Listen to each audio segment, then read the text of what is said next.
Hans here, Harbor Freight Mini Mill CNC project.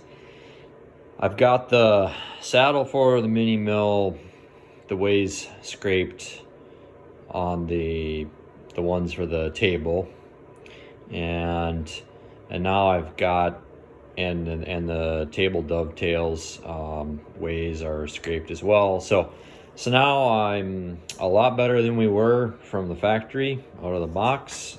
I've got my 1/10 of a 1,000th increment indicator here.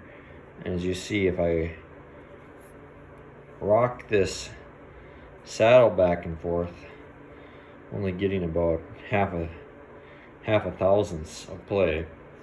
And then the movement, so that's nice and tight, but the movement is very easy.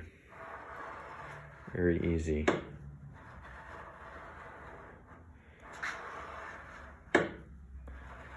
So this is probably as far as I'm going to take that. It's not perfect. It's a little bit easier over here than over here.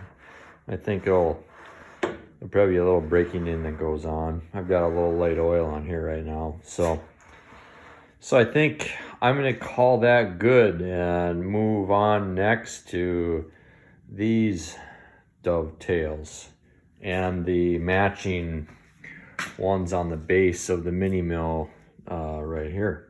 That'll be next. That's all for now.